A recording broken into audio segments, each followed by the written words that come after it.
Welcome to Golf Smarter Mulligans, your second chance to gain insight and advice from the best instructors featured on the Golf Smarter podcast. Great golf instruction never gets old. Our interview library features hundreds of hours of game improvement conversations like this that are no longer available in any podcast app. We all get nervous, we all get anxious, and that never goes away, and hopefully never will, because adrenaline is a good thing if you use it properly. But if you set up to the ball properly, whether you're hitting the ball, chipping the ball, whatever, now your body dictates the distance the ball is going to go by its rotation and tempo. You can fine-tune this thing really quick, opposed to trying to time your hands when they turn over, how fast they turn over, and so forth. And those are the things that the modern swing, even though this is not really a modern swing, but it's a modern way of teaching. You watch the tour now. You look at the guys when they step to the ball. You don't see anybody way behind the ball in the dress anymore. There was a guy by the name of Jerry Hogan that said, I want you to stand above the ball but not behind it. And that's a great statement. With another interview from the archives of Golf Smarter, here's your host, Fred Green. I'm curious to go back to this tournament that the two of you played together, because recently in a conversation with Mark Brody about Every Shot Counts, his book, and we were talking about golf metrics and how he's saying that statistics show that the drive for show, putt for dough is actually backwards, that you really, if you hit the ball longer and farther, you're going to have lower scores. I should say longer and straighter. You're going to have lower scores because you're coming into the green with shorter irons, which are going to, increase your chances of hitting the green. What was the key? What is it about you guys not hitting the ball far, but you got a hole in one, but what is it that beat them? And what can we learn from that? What really happened, I kind of, after the first tee shot, which was mediocre at best, I kind of felt something. It was like a little pre-cocked position at address. And you know how things happen. And I started, because I was playing from the senior tees, I started keeping it up with this fellow, and on occasion even knocked it past him. And I think I rattled him a little bit because, on the first tee shot, he got me by at least 50 yards. So that was part of it. And then my iron play just got stupid good. I was just drilling it in there. And I was laughing, truthfully laughing to myself, like, when is this bubble going to burst? And just to think about this, how about going hole-in-one birdie? Okay. Usually you go hole-in-one triple bogey because right. You're excited. But it just, I guess I kind of got out of my own way, and it was an overdrive, and I got that feeling that no matter what I did, it was going to be good. And, that they call that the zone. But, I have a 15 or 20 foot putt, bam, in the hole. 10 foot putt, bam, in the hole. 5 foot putt, bam, in the hole. They just went crazy. And then when I got a little bit conscious of it, when you shoot under 30, and then went to the other side, I had started with a par. I had 8 holes to go. I had a tough time because I was conscious. I wanted to shoot some, your ego gets so blown out of proportion. Like I say, I think that was 1 under or something like that. But that 1-9 was magic. It was just, I thought, this is what it must feel like to be Tiger Woods or whoever, because, it was just simple. It was just absolutely simple. Getting back to what you said about something, I'd like to bring something up from my past. Years ago, I was training some ladies on the LPGA when I was at Mission Hills, and because they had the Kraft Nabisco at that time, and I became a big fan of ladies golf because I saw how great they hit the golf ball, but they couldn't hit it very far compared to a man. And I started thinking about it way back when they had a tournament. I can't even remember the name of it, but it was a man and a woman against a man and a woman. So just for the fun of it, I started using the computer and looking at the distance that women hit the drive and also the second shot. And when I looked at what the ladies' tour was, hardly anybody was reaching par 5s and 2, and they were hitting long irons and sometimes fairway woods to the par 4s. Well, the men were hitting drives, 8 irons, 7 irons right in there all the time, and the long hitters were with the par 4s, you drive and wedge. So I compiled a distance advantage that I thought women should have over men, and I wanted to set up a men tournament. A women against men tournament. And we came up with 75-yard distance. And I knew Sandra Palmer and some of the gals from the Nabisco and told them about it. And we went over to a golf course. And at that time, I could pop it out there 300 yards plus. So I played from the back tees, and then I moved the gals up 75 yards. And we hit our tee shots. And, well, heck, they were still ahead of me, even if I busted it, because they needed to be, because they needed to hit. If I was going to hit an 8-iron, I hit an 8-iron at that time about 165, 170. They would have to be able to hit an 8-iron from their distance, probably about like 150 or 145. So they needed that distance advantage also in the second shot. So it worked out great, and we played 9 holes, and they were all, 5 under, and they, very excited. 31s, 32s for par 36. So I got some people interested in my concept, and they said, "Well, we'll fund that." It's Culinary Workers Union, and I went to the PGA with the idea. And I can't think of the name of the guy. Then he was a bricklayer. He was an attorney with glasses, and he immediately said, "No, we would never do that because we have nothing to gain." So I came back with my tail between my legs, and I met with Commissioner Ray Volpe, who was a commissioner for the LPGA at the time. And we talked about it. I said, well, there is one chance we could do the thing in December when there is no tour. We could do it like an old twerk dance. We'll have the gals invite the guys. So my friends that were sponsoring the thing, the Hotel Workers Union, they got the Doral Country Club.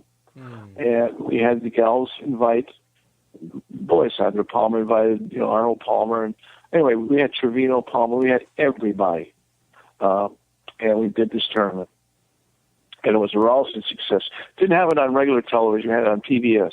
But, everybody really enjoyed the event. But they didn't play men against women. But they did give the gals a 75-yard distance advantage. The second year, Frank Sinatra, who I knew very well, said, I'd like to sponsor that tournament. And I'll bring Sears Roebuck in, which he did. And, long story short, just before the tournament was going to be announced, Mr. Sinatra's mom was in a jet plane to go see him in Vegas, and they flew right into the Santa Rosa Mountains here in the desert. Oh. She died, and he had to back out of the tournament, and, of course, Sears went with him. So there I am now, and I had spent more money than I had trying to promote this thing and make the appearance of success, fancy car, clothes, so because I was meeting with the Actors Equity, which was one of Mr. Sinatra's charities, and it's for actors that are down on their luck. They either pay for their medical bills or so forth. Well, when I got the word from Mr. Sinatra's people that, he couldn't announce, obviously, when Mom died and all that. LPGA grabbed the tournament with the PGA, and they had, waiting in the wings, they had JCPenney's, and that's when it became the JCPenney's Mixed Team Championship. And out of, I think they played somewhere in Florida, like Tampa or someplace like that. It was on TV for about 14 years. And everybody said, well, you got to sue. That was your idea, and you have all this paperwork. And I said, look, I was trying to promote ladies golf. I don't give a damn about suing anybody. I feel like I should have been, given a pat on the back or a gold watch or something. But the key thing that I'm bringing this up about is not so much that I lost the tournament or anything, but the disparity between men and women's golf is distance. Mm-hmm. It's not ability. Believe me when I tell you, the gals can hit the hell out of the golf ball, and they can. I think there's a few gals out there that I'll put against the men in putting any day. But you can't overcome the distance. And when Michelle Wee was coming out when she's 14 and doing so well, and people were saying she's going to go on the tour, they interviewed me, and I said, look, I could go lift weights for 10 years, and then you put me in a cage with a bear or a lion or whatever, they're going to tear me apart. That's nature. And although Michelle is a wonderful little gal and she hits the ball really good, no, she can't compete with a man. I mean, don't be stupid. That's all that garbage. And I think the people that were pushing that hurt her. They put a lot of pressure on that girl. And I'm so happy to see her playing great golf again. But there's a distance difference. And when you say, is there an advantage hitting long? Sure there is. Of course there is. If I've got an 8 iron into the green and you've got 4 iron into the green and we're somewhat the same, I'm going to beat your brains out. I mean, it just goes well. It's just science. I mean, that's just math. And it's an easier shot. So you're absolutely right when you say that does mean something. But distance isn't everything. And that was proven this year when we were in the regional championship. I had a boy that could hit it 340 off the tee with no doubt, but we played a real tight little golf course where you can't hit driver. They just the designer just love you to hit driver so you can knock it out of bounds. And that's exactly what happened. On one hole, he hit 3 drives out of bounds. So that's craziness. There is a point where you have to look at what the hole is, and then you have to say, okay, this is what I must do. I'm going to take double and triple and all that out of play by doing this. That's managing yourself on the golf course. That's what I try to teach my players. Sometimes they listen, and sometimes they don't. But distance is an advantage to a point. So now on the women's tour, we have an 11-year-old who's making headlines. Yeah, isn't that crazy? It's wonderful, actually. It's really wonderful. Tell me what you know about her and what you've seen and what your thoughts are about someone who can compete at that level at that age. Well, I saw that she had won the pitch and putt thing, or was one of the winners at Augusta, and then turns around and gets on the tour or gets in a qualifier for the U.S. Open and makes it for the ladies. It doesn't surprise me, Fred. I've got a 15-year-old by the name of June Jang that's on my video. I started her when she was a little past 12. And recently she played in a major event in, it was called a Silver Bell event, I think in Phoenix somewhere. And she shot 74, 64, 70 against 26-year-olds. And just recently she played in the Golf Week magazine tournament. The previous year she had shot 67, 71 to win it. And this year she shot 75 with a triple, par 5, which she tried to go into when there's water on both sides, and she learned a good lesson. But then she came back with 68. And she said, Coach, I hit every green. And she said, I missed so many putts I could have had 59 today. And it wouldn't shock me if she said, Coach, I shot 59 today. That's how good these kids are nowadays. What they're doing is, when it used to take us 10 years, they're compressing that into a year because they're practicing every single day. They got a wedge or a putter in their hand all the time. They're not thinking about music, hairdos, nothing. All they're thinking about is how to get the ball in the hole. There's a mindset out there with a lot of young kids that just love the sport. But it's like what happened when the Beatles came out. Every mom and dad wanted to give their kid a guitar to learn because they saw a chance for fame. And I think that's what's happening. Young people are starting to really discover golf. And, you're like a rock star, for God's sakes, if you're really good in golf, if you're a star. We see in the men's tour. Well, the same thing's going to happen to the women's. The women's will never be as popular as men's because that's just how life is. But if you want to see quality golf, you watch the women play. It's unbelievable, and they're getting longer. And when you read these stories about 11-year-olds making it, it's just great for golf and women's golf especially. But more importantly, it's great for juniors, for a kid to see, my God, an 11-year-old make it. Mom, get me a wedge. Buy me a set of clubs. We know that it takes a lot of hard work, and you have to be a special kind of person to get all the way to the tour. But this is such a great sport. It's such a great sport for a kid. it's a lifelong sport. It teaches you so many great lessons. And hey, every now and then out of a batch of kids, you get one that's so special. Like Ji-Yoon is to me. I mean, she's like my daughter. I mean, I just adore her. And she is such a hard worker.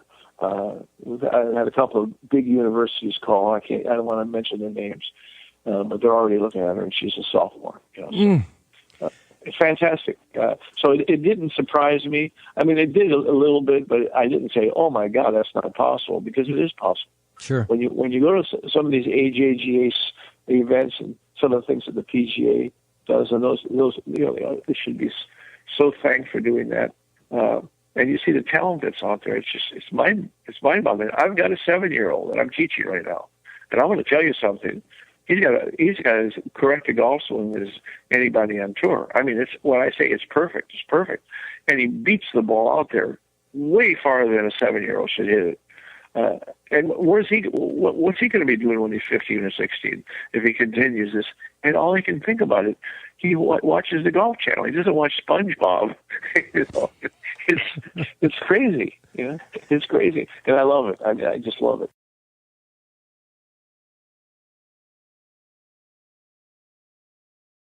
So the 15-year-old, if I'm not mistaken, is it Ji-Yoon Jang?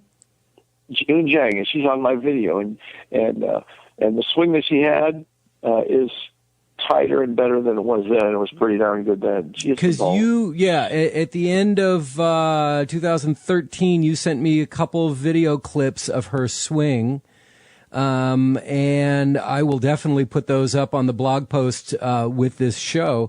But you also sent me the video of the 7-year-old boy. What's his name? Ivan Tran. Ivan Tran. Okay, I'll put those up so people can see what you're talking about. Because it's just they're short videos. They're real quick. It's just the kid swing, but you see the swing. All you have to do is you just look at the swing and say, "Holy mackerel!" Yeah.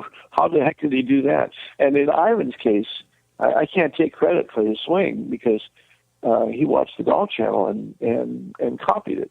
So funny. And so when his dad came to me and said, "Would you help my son?" and I hadn't seen him hit the ball in the range because every time he comes out there, he draws a crowd. I said, "You've done a great job with him." He said, "Oh, he won't listen to me anymore." I cracked up at 7 years old, But the truth is, the dad doesn't play golf, and the kid knows that. So I've had such. I mean, I want to tell you something. I would pay to give this kid lessons, and I don't charge kids, but I would pay to give this little kid lessons because it's looking at a phenomenon in the future. I mean, this kid's going to do something in golf. It's going to be crazy, and he putts and chips like a pro. I mean, already. He gets on the putting green, and you'll see all people putting, and everybody stops because they see him roll one after another, 20-footer, one right after another, bam. And I just sit there and just watch. The ball just keeps going in the hole. And he thinks that's what's supposed to happen. It's fabulous. It really is fabulous. Well, so I've always been fascinated by young people who come up on the tour because it's golf is well beyond physical skills. There's the mental aspect. There's the emotional aspect of dealing with the pressure of a Sunday round.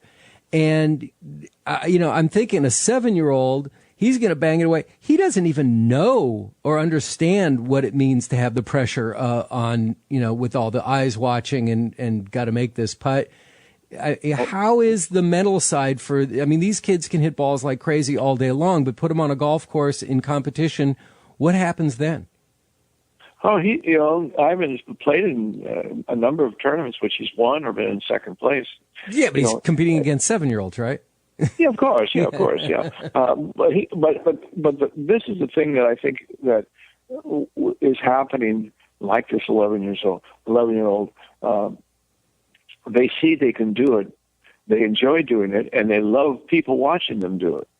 So they don't have the insecurities and the feelings, well, can I beat this? They don't even think that way. It's a totally different way of thinking. And I think it's just the era we're in, the kids are out of their shell really early because of television and whatever. And think back when you were a kid, and things you did, and what's happening today, because of and I don't think it's all good, don't get me wrong, but because of Facebook and everything, everyone is more involved in the social aspect. So people have a tendency to be a little bit more, they're not so self-conscious. And, I was such a wallflower. I mean, I remember going to a dance when I was a sophomore, and I was literally stuck against the wall, afraid to ask anybody to dance. That doesn't occur anymore. I mean, that doesn't occur anymore because of the exposure that they have to everything. So kids don't have that fear that I think we had, because that's just how it was. Well, so they're in front of cameras a whole lot more than we ever were. I mean, there's no pictures of me growing up, but every young person I know, and I'm talking under 10, is so comfortable in front of a camera because there's pictures being taken every few minutes. Yeah, and this is, this period of time now is where people are showing off a lot. They're showing off the way they look, the way they dress. Everyone's conscious of all these things. So I mean, I'm not saying that there aren't a few kids that still walk around hung up on this and hung up on that, but the majority are much more confident. I know than when I was a kid.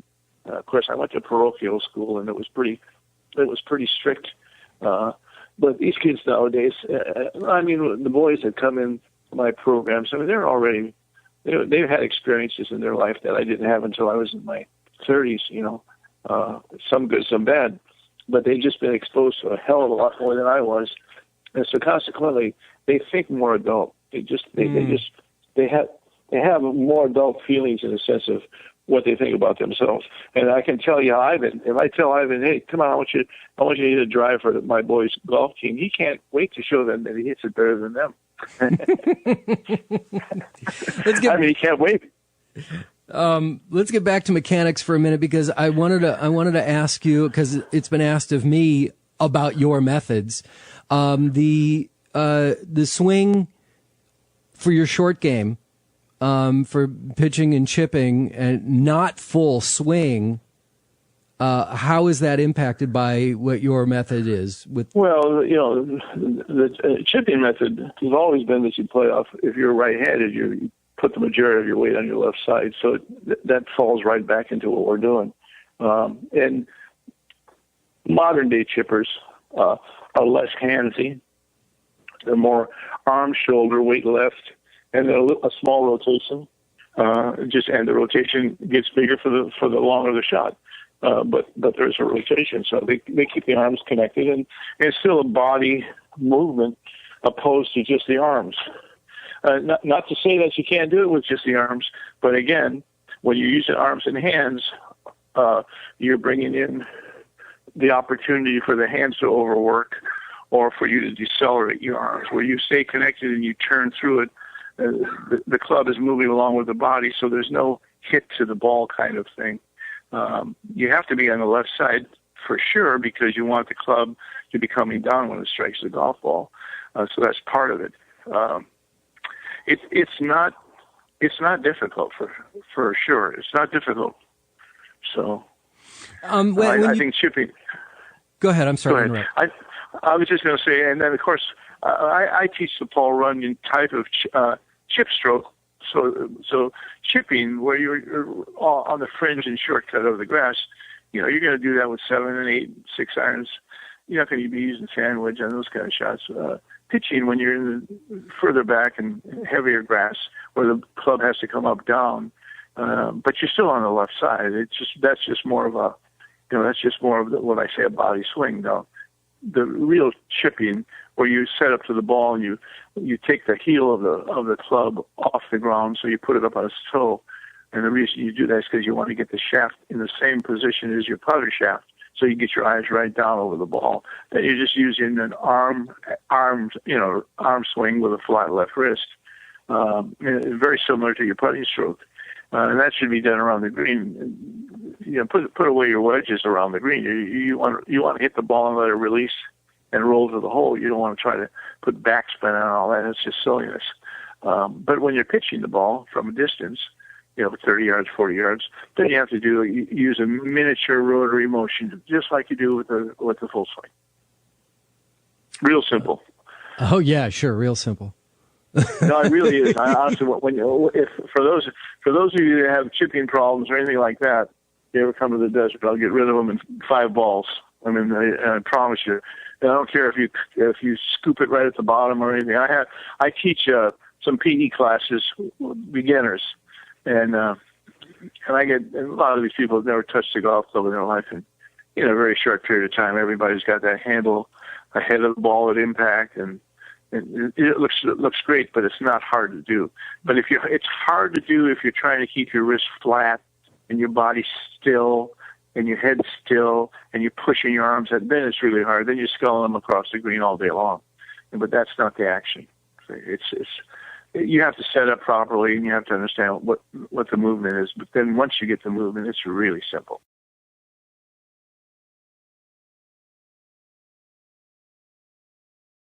Most of the time I see the mistakes that happen for chipping is that people hit 3 or 4 inches behind the ball. And then the club head bounces. That's because they're staying behind the ball. They're not moving through the ball, number one. Or they're trying to scoop under the ball, try to get under the ball and make it go up. You'll hear people say, they'll skull and they say, I didn't get under that one. Well, you don't get under it. You have to hit down on it, and the ball hits the face of the club, it slides up the face, and then goes up in the air. But you don't scoop the club underneath. The only shot that I know that you go underneath like that is a sand shot when you lay the club back. But people try to do that. They feel like they have to help it up, and so in scooping, to scoop, you have to uncock your wrist. Your left wrist gets really cocked, and the blade goes up. So that's the banana, But it's easily fixed once people. You don't say don't scoop your wrist. You just show them a movement where the wrists don't scoop. You explain how the thing really works, and then it's really easy. The problem is that a lot of teachers that teach say don't do this. Well, no, you see you scooped it, or you did this, and so they're still fixated on that movement instead of getting them to do the movement that eliminates that. But really, honestly, if anybody wants to chip, they can go on any website. There's so many guys out there that are saying exactly what I say, because it's not a secret. And keep in mind the tour is constantly looking for the easiest way to do these things, not the hardest. So if you copy Mickelson or those kind of people, you'll see that they have a process that they repeat over and over again.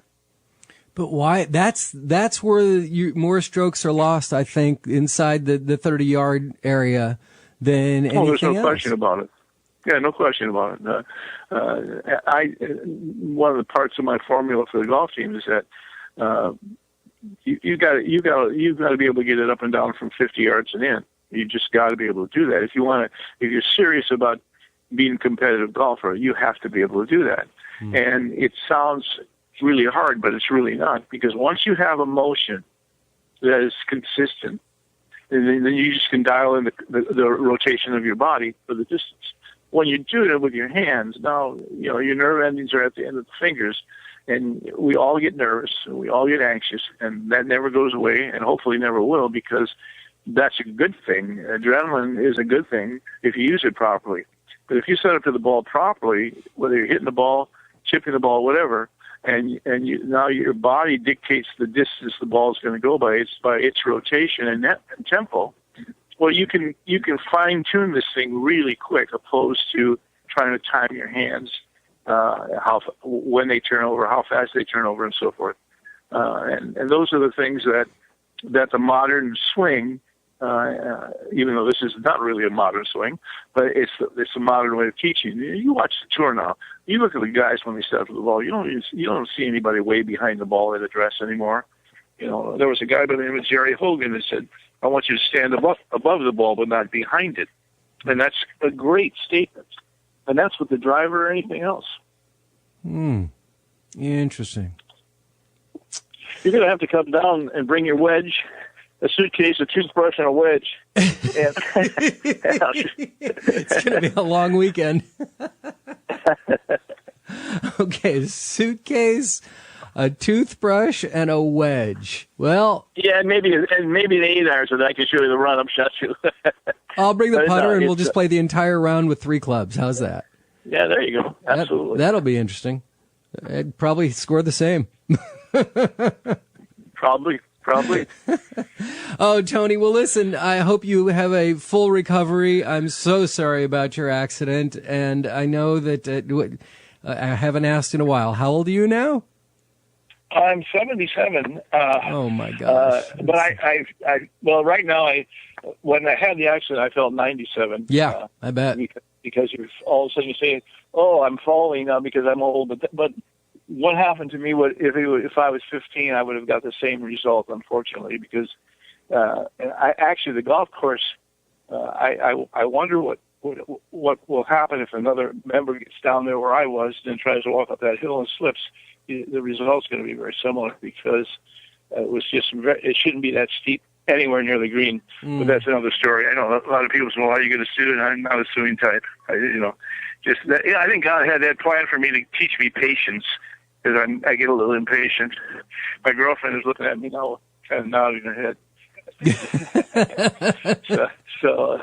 So anyway, I have to look at it as it gave me some time to stop working 7 days a week, and I caught up on every TV show that exists for sure. But that's not something. That's not something you want to brag about. No, it's just behind me now, and like I say, once I get through therapy, I'll be kicking and running again, just like I always do. Just like you always do, and dragging that team with you across the finish line ahead of everybody else. Hopefully, we can keep that up, baby. Oh, amazing.